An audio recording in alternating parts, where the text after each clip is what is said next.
Everybody, so today's Henry's Coffee Shop Talk is going to be on what's called a Lean Six Sigma Yellow Belt training that I had a refresher course. I've been through it before, and all the coffee shop talks I talk about leadership and process and planning and record keeping are all based off that simple principle, Yellow Belt training. So the Lean Six Sigma Yellow Belt training is very good for new people. It can get the mindset and set the mindset for them. For people that are not quite functional and cost you money and don't save you money, it'd be a good course for them. Used to be a day long. They made it a half day. I'd like a little more interaction and slow pace it, slow it down. But for some reason I don't want to give a whole day and it's fast paced. But you get the gist of it. And what I like about it is it teaches you a principle of a lot of different companies and who uses it, why they use it. You can see it in the company's production and how lucrative they are in giving out a product and then making money. So there are a lot of features of the Yellow Belt that I talked about through my coffee shop talks. One is an engaged leader. The leader really looking at the process and making sure that he has a streamlined system, that the product he's given is what the customer wants. 2, it's the right amount. 3, it's a high quality product.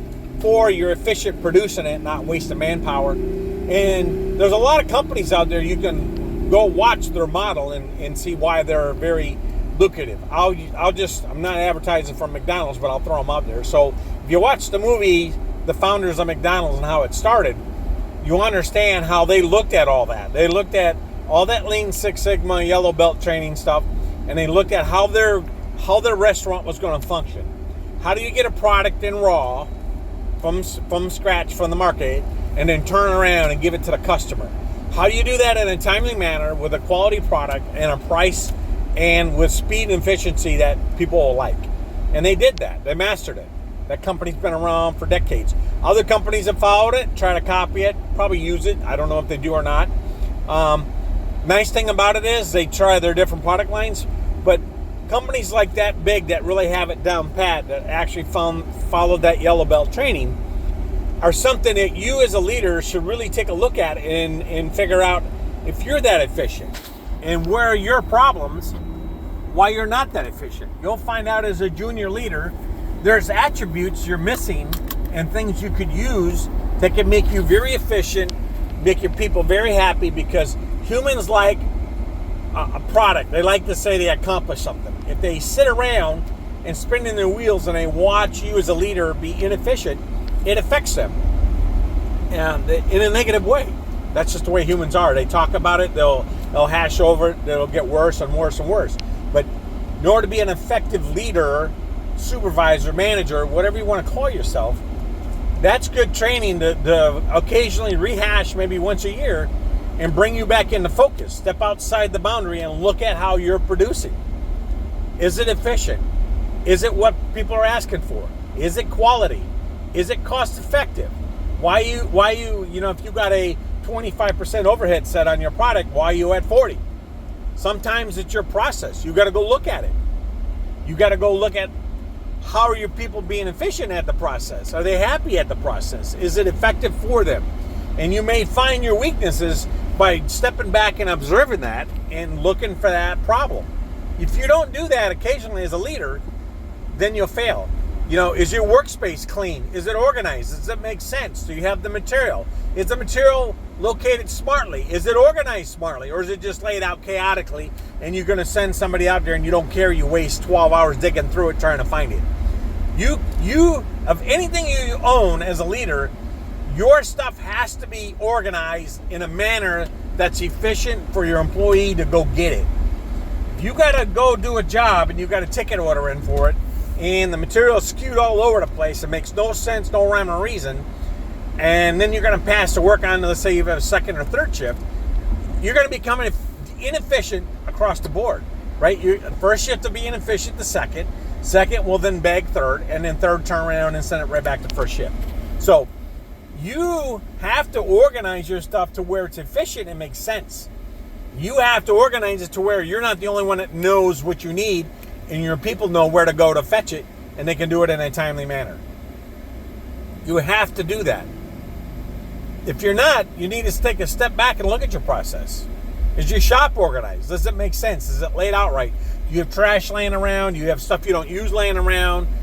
Get rid of it. If you don't touch something within 6 months, a year, in 2 years, 3 years, 4 years, don't hold on to it. Maybe you got to relocate it or get rid of it. Don't store it. If you can't store it right, get rid of it. Don't order as much. Or if you need to store it right, get a hold of the right boss to get it in the right spot to store it so it doesn't get damaged. So the Yellow Belt Lean Six Sigma training is good for the frontline manager, work leaders, supervisor, and the general employee to understand why a company wants to be efficient and effective. And we saw that today. We had 3 groups running. In one group, couldn't even build one. We use Legos. It's a good exercise. And couldn't build one Lego block. Produced nothing. $10,000 in debt on the company. While the lead company, which I was involved in, we were $3,600 in the good. Well, then we switched it up, and we weren't quite comfortable with reorganizing, and we were only able to produce 71 blocks. Well, we were better. We made our company a profit, but we weren't efficient as the third company that was inefficient and then reorganized themselves.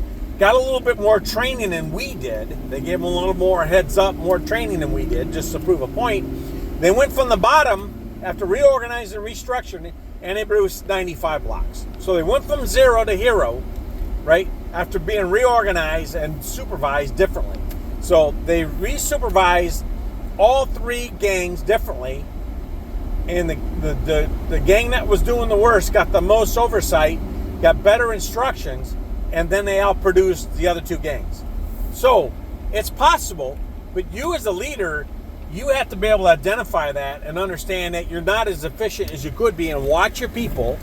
And then it's not only are your people inefficient, is the process supporting me inefficient, which then makes them inefficient or tired or doesn't help them. You know, you have to look at all that. You got to be completely engaged in that and understand, is it a good change or a bad change? Anyways, I just wanted you to think about it. I wanted to do a little bit of discussion under 10 minutes. I can't give you a whole day of Yellow Belt training, but I think it's good for you as a leader to look it up, pull it out and look at it, and then look at your company's procedures and policies and see if they're helping or hindering and or your people, and then make sure your workspace organized and clean. Sometimes you might have to go in and do a clean sweep of it and put stuff away.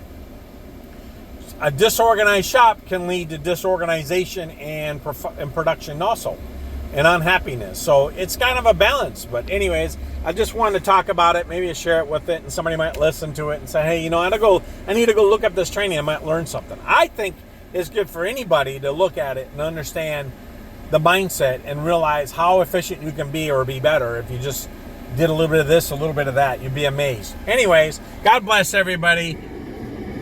God bless those hurt in that hurricane. I hope everybody's getting help. God bless the families that are lost and everything. And I just wanted to say peace out. Peace on earth. Enough chaos, enough death, enough carnage. I want everybody to be happy, help each other, and I do prayers for everybody that's been inflicted or hurt or have lost a loved one or is struggling. All right? Henry out. Have a good day. That's my coffee shop today. Lean Six Sigma, Yellow Belt training, really good for everybody. I think every employee should go to it and get some understanding of it and have good dialogue with it and have somebody with experience to share their roundabouts and what they did in life like I did. 61 years of it, I'm able to share a lot. All right, have a good day. Henry out.